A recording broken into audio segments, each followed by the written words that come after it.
Buenos días a todos. Mi nombre es Esteban Andert. Estoy aquí de parte de Global Chamber de Ecuador y estoy aquí para introducir a Sergio Guzmán para hablar acerca del riesgo de negocio y en América Latina. Sergio trabaja con información de Colombia Risk Analysis y vamos a hablar acerca de algunos cuatro países para cuál es la prognóstica y los riesgos que los negocios enfrentan en esta época de COVID. Sergio, le doy el piso. Bueno, pues muchísimas gracias, Steven. Voy a compartir mi pantalla. Espero que todos puedan ver. Para comenzar, pues decirles un poco que Colombia Risk Analysis es una consultora de riesgo político que trabaja aquí en Colombia, pero también interpretamos el resto de la región de Latinoamérica. En el particular evento de hoy, pues lo que vamos a mirar pues son las dinámicas y pronósticos de riesgo en Colombia, Ecuador, Perú y Chile. Vamos a ir por todo el litoral pacífico de Sudamérica. Primero vamos a hablar pues cuáles son las macro tendencias y análisis de la región, pero a partir de eso pues también vamos a mirar justamente cada país en detalle, cuál es la situación política actual en cada país y cuáles son los principales riesgos que existen para los inversionistas. Al final voy a dejar un poco de espacio para preguntas y respuestas. El que quiera dejar una pregunta en el chat también son muy bienvenidos, como está diciendo Steven en este momento. Y comenzando con nuestro análisis regional, yo creo que hay cuatro macro tendencias para la región en el 2021. Y es que, pues, el primero es que los sistemas políticos están inquietos.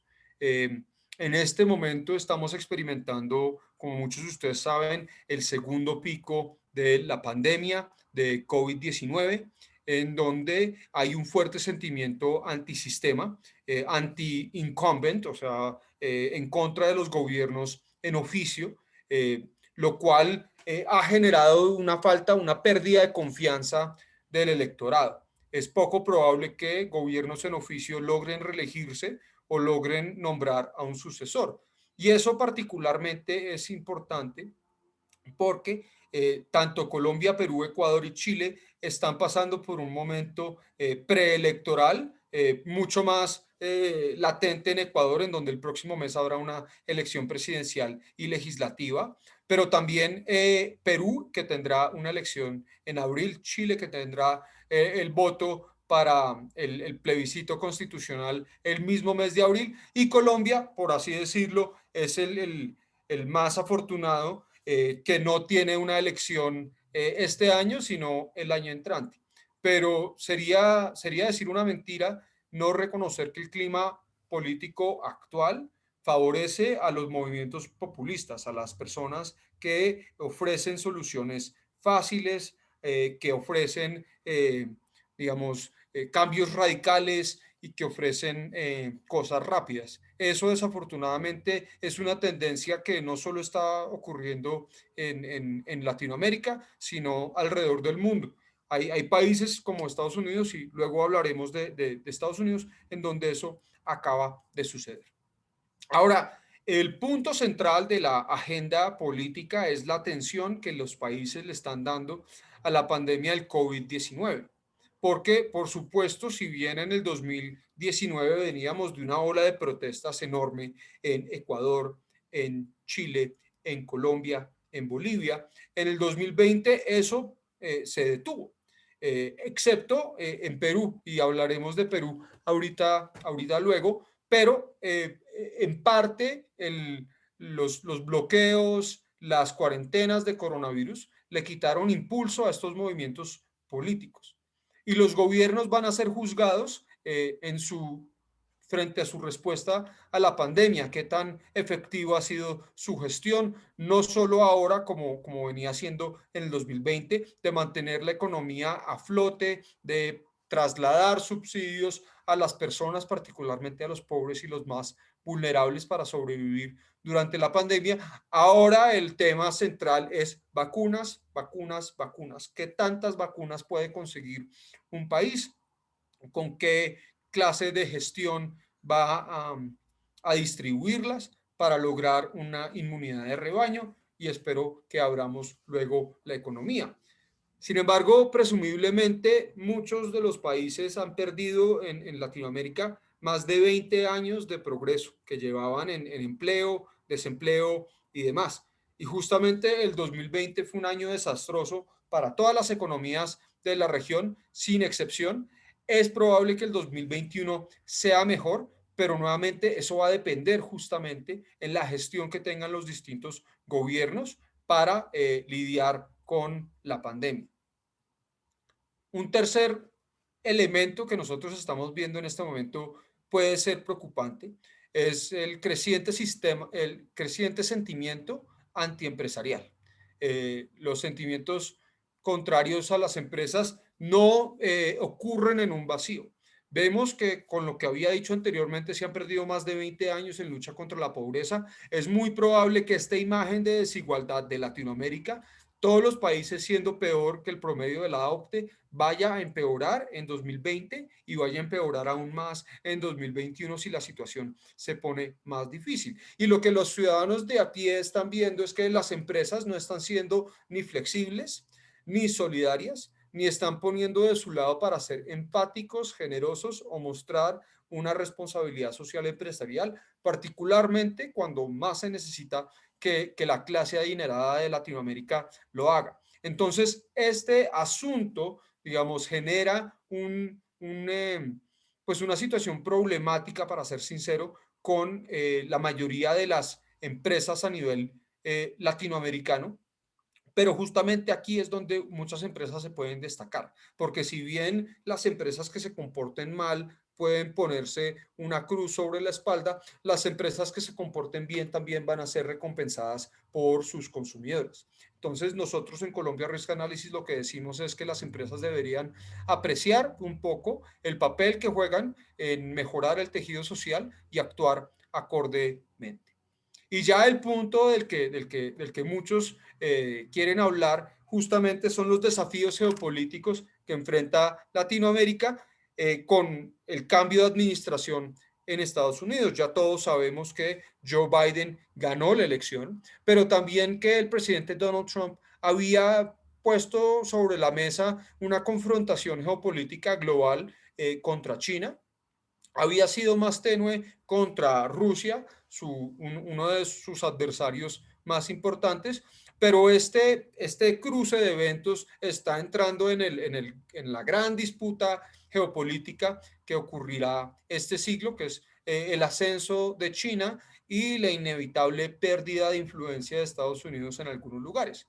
Estados Unidos no ha tenido un papel activo en Latinoamérica durante la administración de Donald Trump, salvo por una notable excepción, el asunto de Venezuela. La gran mayoría de temas de migración, de alivios económicos, no fueron atendidos por Estados Unidos con un lente humanitario y un lente propositivo, hay que decirlo.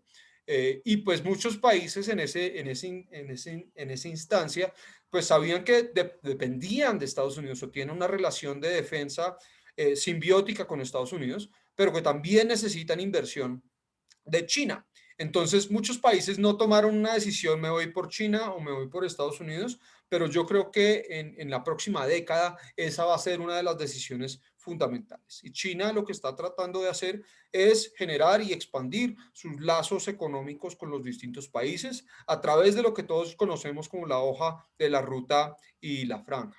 Ahora, Biden probablemente no va a cambiar la dirección de confrontación geopolítica que Estados Unidos tiene con China y con Rusia. De hecho, esa es una de las pocas cosas que tanto Biden como Trump tienen en común, que entienden que China es un país que está expandiendo, pero que también tiene unos asuntos de derechos humanos y de gestión que preocupan a Estados Unidos. Ahora, con Rusia, Biden sí puede ser mucho más enfático en la forma de abordarlos. Lo que sí es definitivo es que si bien la sustancia no va a cambiar en la relación bilateral entre América Latina y China, lo más importante que sí va a cambiar es el tono, la forma en la que Estados Unidos y China abordan estas discusiones. Entonces, para mí, estas son las cuatro principales tendencias en Latinoamérica en el 2021. El primero, que los sistemas políticos están pues un poco desequilibrados. Segundo, que el manejo del COVID-19 va a determinar la suerte de muchos de los gobiernos en Latinoamérica. El tercero, que los sentimientos antiempresariales están creciendo. Y el cuarto, los desafíos geopolíticos que va a tener Latinoamérica. Voy a dar una pausa por si alguien tiene preguntas en este momento. Yo no sé, Steven, si quieres participar o decir algo de momento, pero creo que para comenzar esos son, antes de empezar a hablar ya de cada uno de los países que tenemos en nuestra chistera. Sí, ahorita no hay ninguna pregunta aquí. Está disponible el question and answer formato abajo de la pantalla y es buena información, Sergio. Puede continuar, lo agradezco. Vale, genial. Entonces vamos de arriba abajo en el continente, empezando por Colombia. ¿Y cuáles son lo que nosotros pensamos son los principales desafíos que va a tener Colombia? Para sorpresa de nadie, COVID-19 y el suministro de vacunas van a ser el principal desafío para el presidente Iván Duque este año. Justamente a finales de diciembre de este año, el presidente había prometido que había firmado unos contratos con distintos laboratorios farmacéuticos para suministro de vacunas acá en el país, y esos contratos todavía no han sucedido y mientras tanto la mayoría de nuestros vecinos, incluidos Panamá, incluido Ecuador, incluido Chile, incluido Argentina y Brasil, ya han vacunado sus poblaciones y Colombia aún no está en nada. Este año, del mismo modo, Colombia tiene que enfrentar la situación fiscal. Ya hay noticias de las calificadoras de riesgo que le han dicho al Estado un mensaje muy simple. Usted tiene que mejorar su posición de ingresos o enfréntese a un downgrade de su calificación crediticia.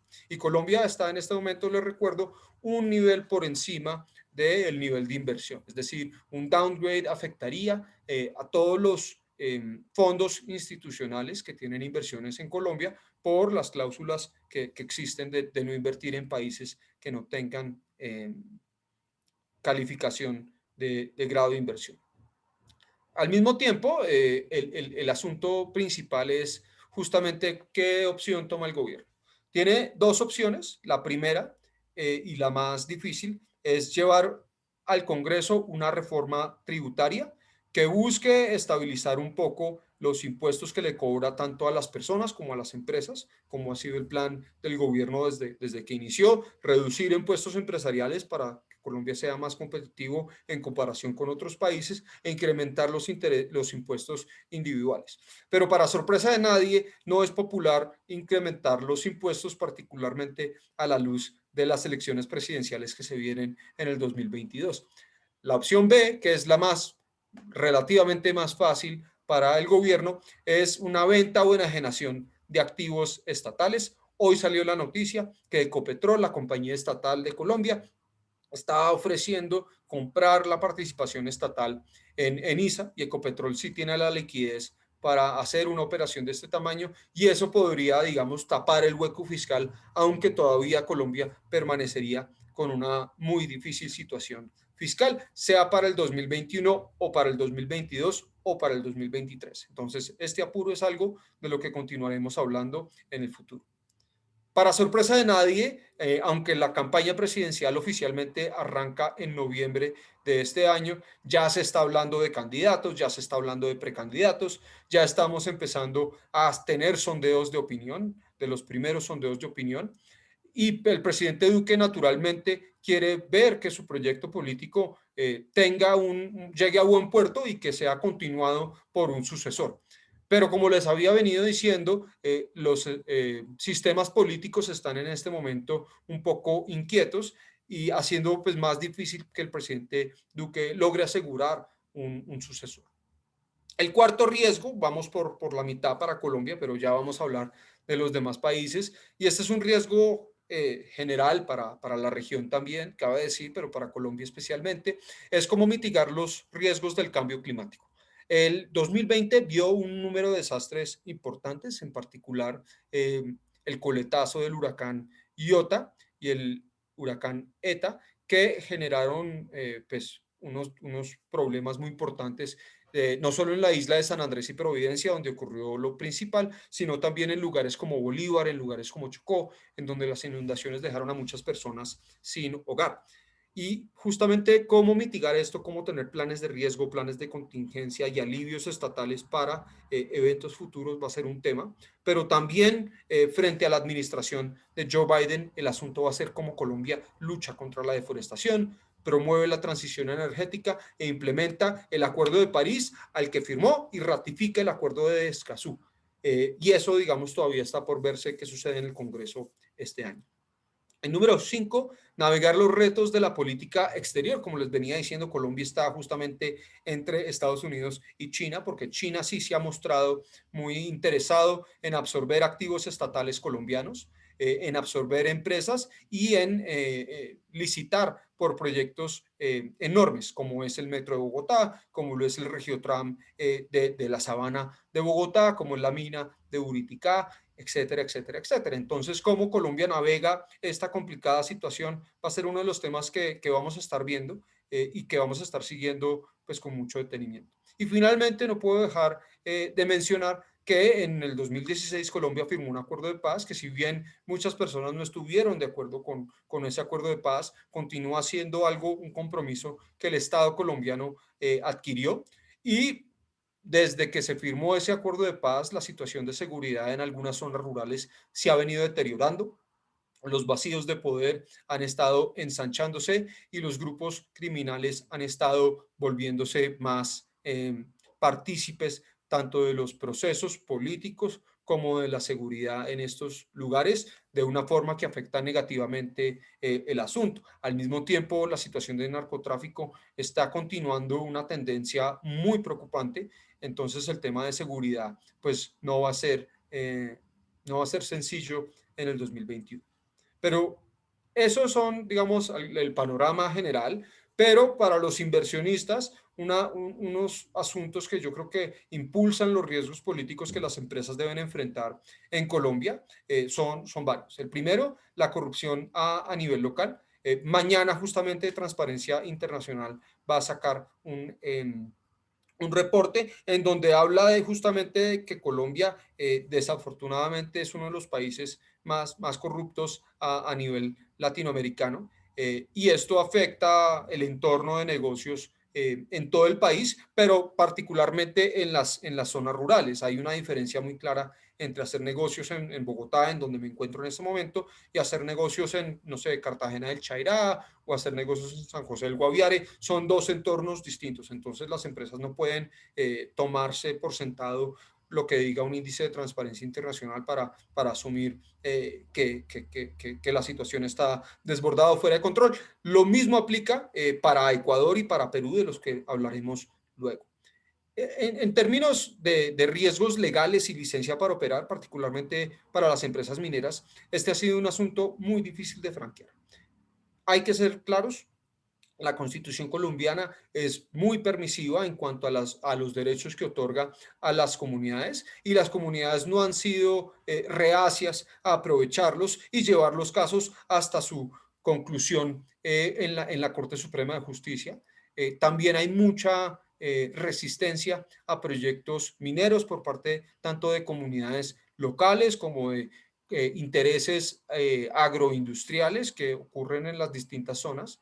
Entonces, la minería, si bien puede ser una de las áreas en donde Colombia más campo de expansión tenga, pues tiene que hacerse muy bien. Tiene que hacerse muy bien con todos los permisos, tiene que lograr mostrar un plan de manejo ambiental serio y que logre sortear cualquier diferencia o cualquier objeción que tengan las comunidades. Yo no creo que la minería en Colombia no es posible, no se dejen engañar por los titulares, pero sí tiene que ser hecha de una manera adecuada. Como les había venido diciendo, el deterioro en la situación de seguridad es preocupante. pero no es preocupante para todo el país. Es decir, los riesgos en Bogotá son distintos a los riesgos en otras zonas. Evidentemente habrá que asesorarse para entender exactamente en la zona que ustedes quieran trabajar, dónde podrá haber más incidentes de seguridad y cómo mitigar esos riesgos. Se pueden mitigar si se planea bien, si se tiene un plan de comunicación debidamente realizado, si se tiene un buen contacto con las autoridades locales. Y finalmente, como ustedes habrán visto por la presentación anterior, pues todo el asunto de inestabilidad política sí definitivamente es algo que los empresarios, particularmente aquellos que están mirando proyectos de largo plazo, están viendo cómo puede afectarles el desarrollo de sus proyectos. Ya para hablar de Ecuador, que es el país favorito de mi colega Steven, eh, pues los retos de Ecuador pues no son tan diferentes a los de Colombia y no son tan diferentes a los latinoamericanos que acabamos de ver. Lo que nosotros estamos viendo es justamente que Ecuador en medio de esta pandemia pues ha tenido una respuesta fiscal limitada por la dolarización que tiene, por la caída repentina de los precios del petróleo que se vio el año pasado y desequilibrió al país, que si bien Ecuador ha intentado sortear esta crisis con los mismos auxilios estatales que han hecho todos, pues el hecho de tener su moneda dolarizada, pues limita mucho la capacidad que tiene el Estado de responder fiscalmente al asunto. Ecuador ha negociado y renegociado exitosamente su deuda externa, lo cual pues ya no limita, por así decirlo, sus opciones fiscales a largo plazo, pero definitivamente Ecuador tiene ahora que cumplir con lo que con el acuerdo que ha llegado con los inversionistas, y eso justamente es algo que en este instante se está poniendo en juicio porque vienen unas elecciones en donde Rafael Correa ha buscado poner un jugador. Ya no, la Corte Constitucional impidió que pudiera ser candidato vicepresidencial, pero efectivamente lo que está tratando de hacer Ecuador en este momento es, o Correa en este momento es poner a alguien que gobierne en cuerpo ajeno en ese país, y aprovechando la crisis del coronavirus y el manejo de la pandemia para tratar de desbancar al partido pues de Lenín Moreno, que también fue el partido de él en su momento. Finalmente, tanto Rusia y China han invertido cuantiosas sumas de dinero en Ecuador, en carreteras, en activos petroleros, que ellos van a querer preservar esa influencia en el mediano plazo, haciendo que nuevamente Ecuador sea uno de estos países que esté en esa bisagra entre Estados Unidos y China y Rusia. Por cierto, pues hay que decir que Ecuador ya llevaba un tiempo yéndose hacia Rusia. Lenin Moreno restableció las buenas relaciones diplomáticas entre Ecuador y Estados Unidos, al punto que el secretario de Estado Pompeo pues visitó a ese país en un par de ocasiones, y eso ya es un cambio de tono significativo. Pero eso no significa que en el mes entrante la situación no sea sujeta cambio. De hecho, pues en este momento no hay un favorito, pero sí, justamente porque es a dos rondas, entonces justamente es una pregunta abierta. Ojalá pudiera decirles con mayor certeza qué es lo que ocurrirá en Ecuador, pero yo creo que Steven puede ayudarme en ese sentido. Ecuador tiene los mismos tres riesgos hasta cierto sentido que Colombia. En tema de licencia para operar, las comunidades indígenas, el CONAIE es una organización muy fuerte que tiene un poder de convocatoria enorme y ha mostrado que hay una solidaridad entre los grupos indígenas. Entonces, no necesariamente hablar con unos indígenas Shuar, por ejemplo, va a impedir que los indígenas de Imbambura también busquen participar en protestas contra algún desarrollo de alguna mina o algo así. Justamente eso está pasando al sur del país con varios proyectos mineros liderados por empresas chinas y la forma en que estas tensiones se vienen desenvolviendo. Del mismo modo, como lo va a decir el informe de Transparencia Internacional, el día de mañana la corrupción a nivel local es algo con lo que las empresas están acostumbradas a lidiar. No es lo mismo, por ejemplo, la corrupción que pueden enfrentar en una ciudad como Quito o en una ciudad como Guayaquil, a la que pueden enfrentar ya en una provincia como Napo o como Lago Agrio, que eso pueden ser, digamos, distintos asuntos. Y finalmente lo que todos estamos preguntándonos es justamente cómo va a desenvolverse la elección de febrero, porque en ello recae justamente cuál es el atractivo para continuar invirtiendo en Ecuador por parte de grandes grupos económicos. Si bien el presidente Moreno tiene unos indicadores de aprobación bastante buenos, pues no es muy claro que sea capaz de colocar un sucesor frente a un populista tremendo como es Rafael Correa. No sé, Steven, voy a dejar una pausa para que tú intervengas y nos des tu opinión sobre lo que está pasando en Ecuador. Bueno, como en todo Latinoamérica, y al igual que el resto del mundo, esta pandemia ha sido una disrupción tremenda y como estaba algunas cosas un poco inestables, mientras menos desarrollados son los países, más daño ha hecho la pandemia, no solo en términos médicos de la infección misma, pero es una pandemia económica, estamos llamándolo ahora, aún aquí en los Estados Unidos, y es terrible para todo el mundo, especialmente el mundo latino, para combatir eso. Entonces, ojalá podemos ver cómo podemos colaborar para trabajar más juntos para recuperar todos lo más pronto posible. Definitivamente, y muchas gracias por ese comentario. Pasando a Perú, un país que en el último año nos ha dado unas sorpresas enormes con la destitución del presidente Vizcarra, la muy corta, el muy corto periodo del presidente Merino y ahora el presidente Sagasti, pues generan unas inquietudes bastante grandes porque justamente habrá una elección en abril de este año.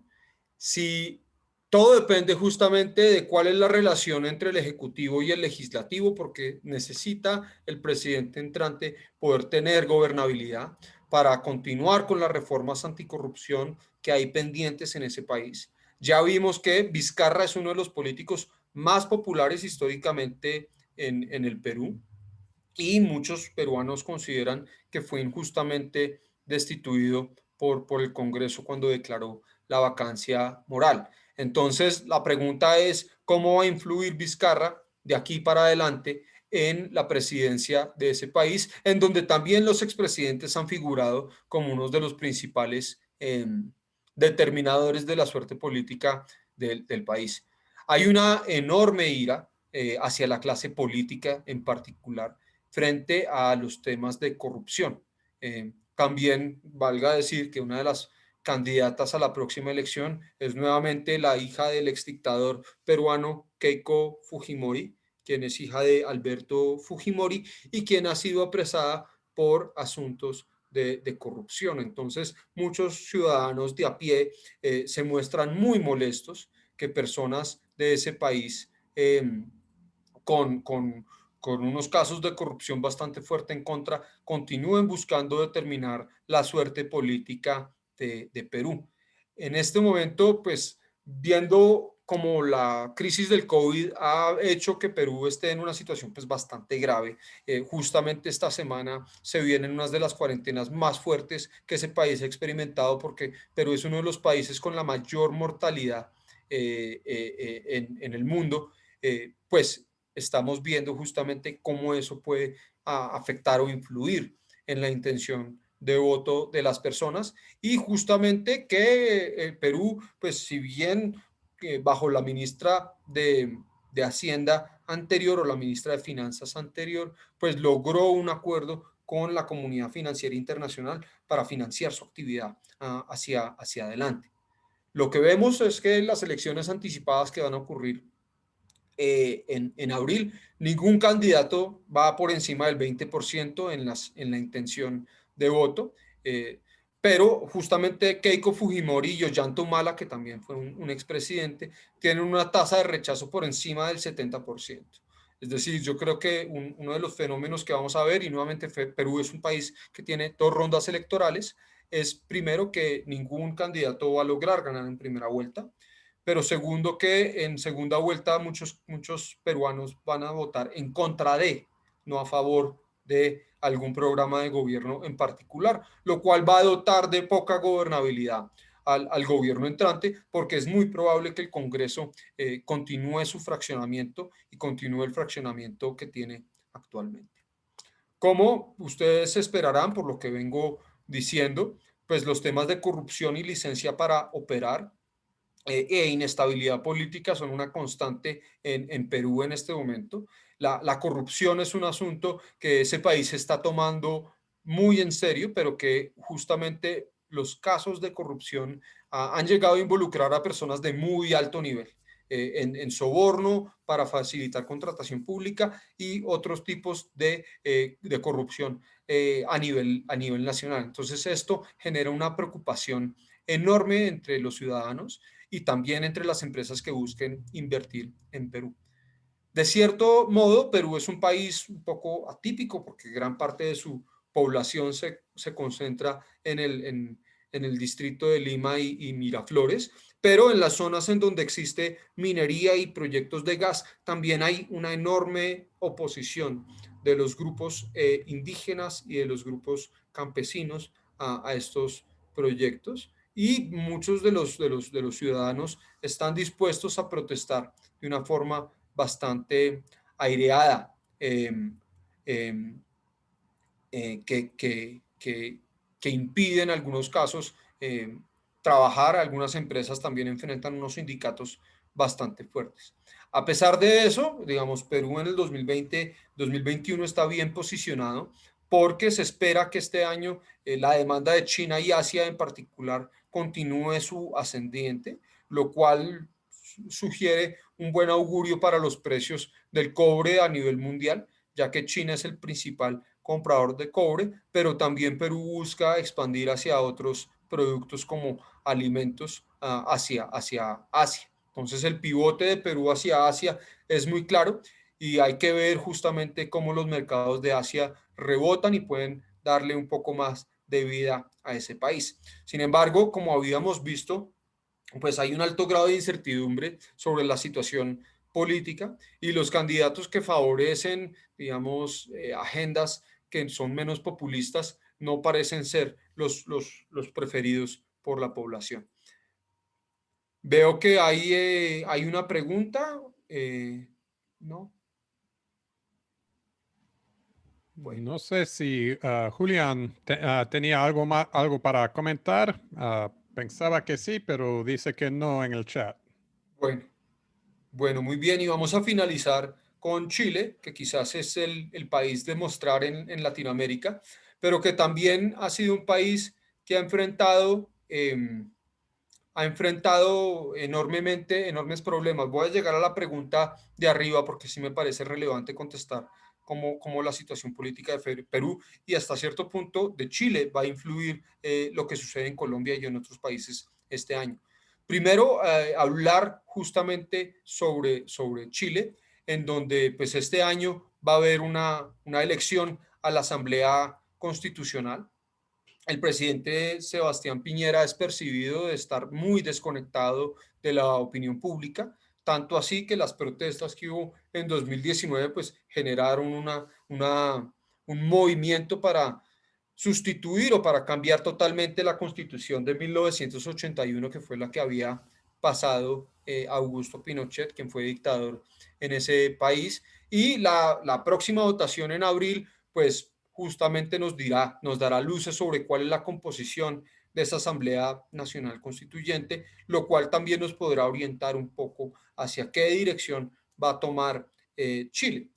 Una cosa que me parece muy claro y muy importante decirlo de frente es que la Constitución del 81 era muy benévola para el sector privado. Eso no necesariamente es malo, pero esperen que los cambios que va a introducir la Asamblea Constituyente actual no mantengan la misma línea, porque en Chile los temas de desigualdad, los temas de impunidad judicial para los poderosos han sido temas que han reverberado entre la opinión pública con mucha fuerza y están entre las preferencias electorales en este momento. A pesar de esto, Chile es el país que mayor estabilidad económica tiene en Latinoamérica, en parte gracias a su enorme riqueza mineral, a que las compañías de cobre especialmente, y ahorita pues viene una producción de litio no, que es interesante, pues han contribuido al Fondo de Riqueza Soberana, al Fondo de Estabilización Económica y Social, el cual ha sido un enorme colchón para Chile poder superar, digamos, o no ser tan afectado económicamente por la pandemia del COVID-19. Ahora, eso no quiere decir que Chile ha salido totalmente en blanco, pero yo sí creo que Chile está en una posición fiscal muchísimo más cómoda de lo que están sus vecinos hacia el norte, incluyendo Colombia, Perú y Ecuador. Para terminar el pronóstico político en Chile, yo creo que el repunte de la demanda global, tal como lo vimos con Perú, de cobre, en particular los mercados asiáticos, van a hacer una presión hacia el alza de, de- de los precios de cobre y también de la demanda, lo cual puede darle un estímulo a ese país para crecer.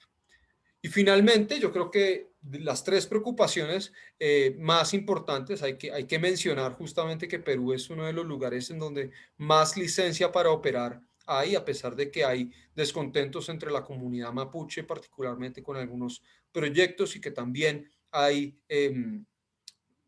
asuntos sindicales y laborales que ese país tiene que sortear. El entorno de negocios en Chile es el más benévolo de los cuatro países que hemos hablado hoy, de lejos, ¿sí? Pero los cambios constitucionales que están por venir, pues han sido una fuente de preocupación para gran parte del sector privado. Yo no estimo que Chile vaya a hacer un viraje lejos de la economía de mercado, eso ni más faltaba, pero yo sí pienso que, como les había venido diciendo, que va a haber unos cambios importantes sobre el trato que reciben las empresas privadas en ese país.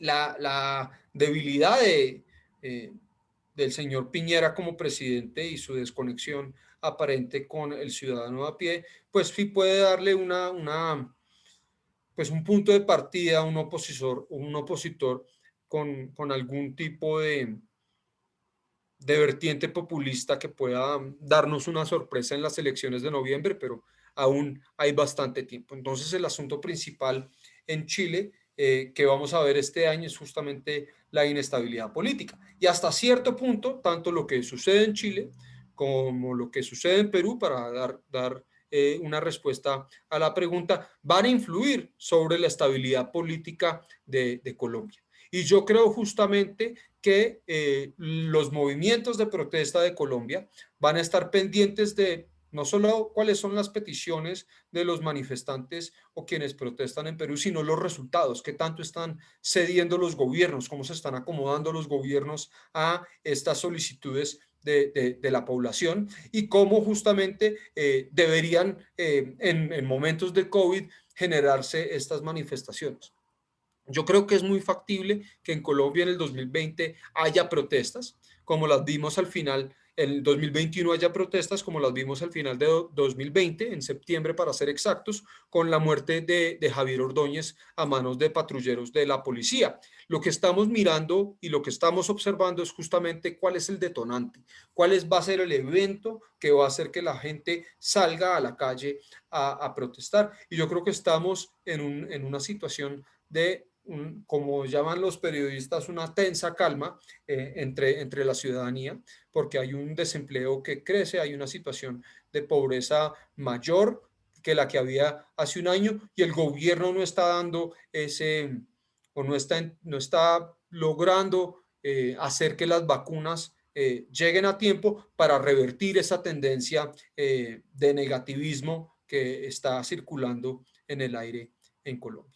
Entonces, con eso, Steven, pues abro el suelo para que haya más preguntas y agradecerte a ti y a Global Chamber por la oportunidad de exponer y compartir con ustedes nuestra perspectiva política para Chile, Perú, Ecuador y Colombia en el 2021. Muy bien, Sergio. Agradezco un mundo. Buena presentación. Mm, si hay alguien que está aquí, tenemos muchas personas aquí en vivo. Si tienen cualquier pregunta, pueden alzar la mano. Podemos dejarles preguntar o pueden ponerlo en el question and answer. Creo que Y Julián Abregu tiene una pregunta quizás. hasta mientras voy a poner algunos enlaces de LinkedIn en el chat para que puedan conectar con Sergio, con su negocio de Columbia Risk Analysis y también conmigo. Sí, Julian alzó la mano, pero me dijo en chat que ya no tenía una pregunta. No sé si alguien más tiene algún comentario.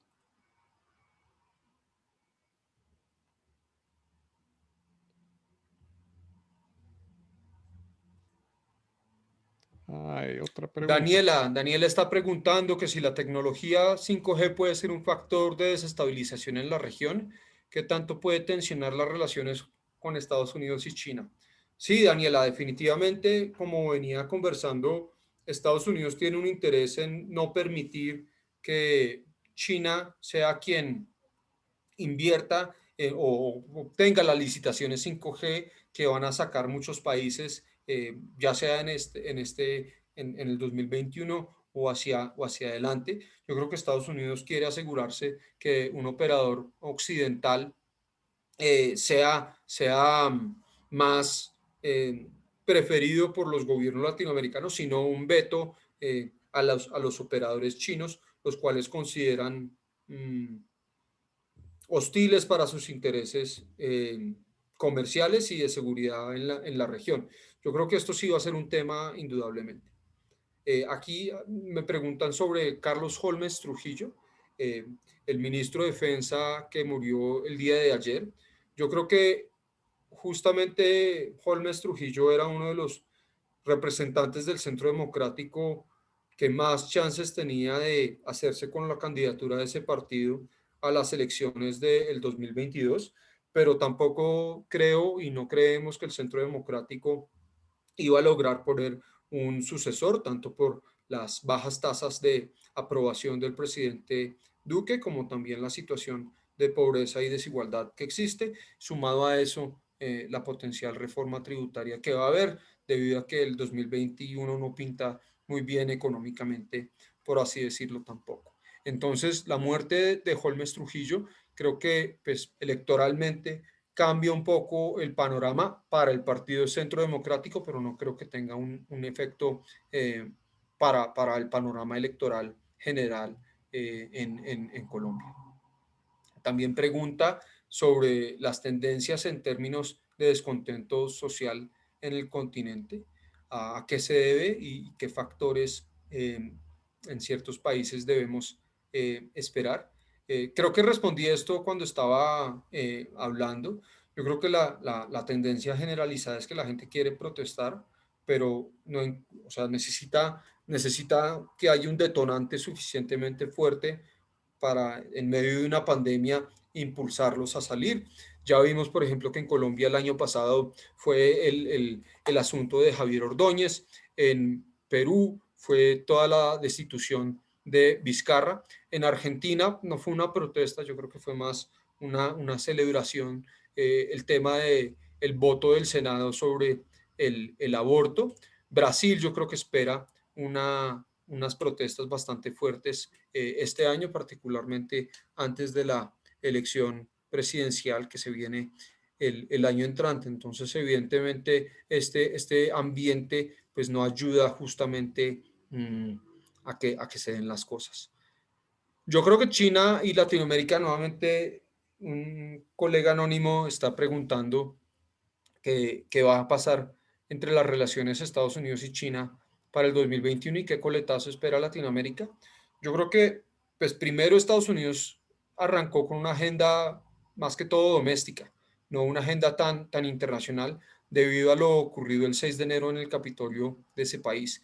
Veo mucho más probable que Biden, por lo menos los primeros 6 meses, esté tratando de atender la situación y la desunión que existe internamente, porque si no, pues Estados Unidos pues no va a poder ser tan ambicioso y no va a poder lograr muchas cosas en el ámbito internacional. Entonces yo creo que Latinoamérica desafortunadamente casi que como siempre no va a ser una prioridad para Estados Unidos. Bajo Trump considero que eso era algo relativamente bueno porque no estábamos en el foco de su ira, pero bajo Biden también lo que sugiere es que no va a haber unas repercusiones necesariamente positivas en las partes de Latinoamérica que no sean prioritarias para Estados Unidos. Aunque, sin embargo, México, Colombia y la situación en Brasil siguen siendo de un interés sostenido de Estados Unidos.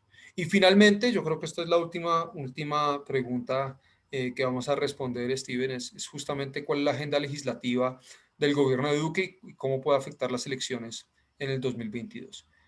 Pues justamente hay que ver, en primer lugar, si el presidente decreta sesiones extraordinarias del Congreso, que las tiene que pues, decretar y tiene que especificar cuáles van a ser los temas a tratar, entre los cuales está, en primer lugar, la reforma tributaria, también está la reforma al sistema de salud, que quedó pendiente desde la sesión legislativa anterior, pero también Colombia por muchos años ha dejado de hacer una reforma laboral estructural para flexibilizar los términos de contratación y hay una reforma pensional que siempre ha estado, digamos, pendiente en el país. Creo que un gobierno con muy buena aprobación podría tener la oportunidad de pasar una o quizás dos de esas reformas. El presidente Duque, con una aprobación pues un tanto en la mitad de la tabla, pues va a tener un trabajo muy difícil para pasar esas cuatro reformas que se propone. Más si va a tratar de tramitar una ley de cadena perpetua para los violadores o otros temas de carácter social que puedan, digamos, afectar el estado de ánimo de muchos legisladores, particularmente que no van a querer tomar decisiones controversiales en vísperas electorales, como les mencionaba el año entrante. Entonces, creo que ese ha sido pues un excelente resumen sobre lo que podemos esperar para estos cuatro países. Yo no sé si hay más asuntos a tratar, pero pues agradezco mucho que todos habían participado. Última pregunta, Braulio Nieves pregunta qué va a suceder con el, unos impuestos a la riqueza en algunos países latinoamericanos. Yo creo que definitivamente esto encaja con el ambiente populista en el que nos encontramos. Si hay un ánimo justamente de incrementar los impuestos para las personas más pudientes en la región. No sé exactamente en qué países esto está siendo debatido o discutido, pero yo sí creo que esta clase de eventos, digamos, el entorno político es propicio para esta clase de coletazos, especialmente teniendo en cuenta que eso es justamente algo que va a poder ocurrir en Estados Unidos. Entonces, si la región toma una página de lo que sucede en Estados Unidos o el ejemplo de lo que pasa en Estados Unidos, pues podremos ver reflejado iniciativas similares en distintos países de la región. Entonces, Steven, muchísimas gracias por la invitación a César y a Global Chamber. Pues un saludo muy especial por atendernos y abrirnos este espacio hoy para conversar con ustedes sobre estos temas. Sí, de parte de Global Chamber agradezco a todos los que atendieron vivo y por la discusión y las preguntas. Y más que todo, gracias a usted, Sergio, por compartir toda esta buena información. Por favor, continúe a conectar con nosotros por LinkedIn o por email o cualquier de la información para conectar con Sergio y cualquier servicio que podemos hacer. Comuníquese, por favor. Gracias a todos y hasta la próxima.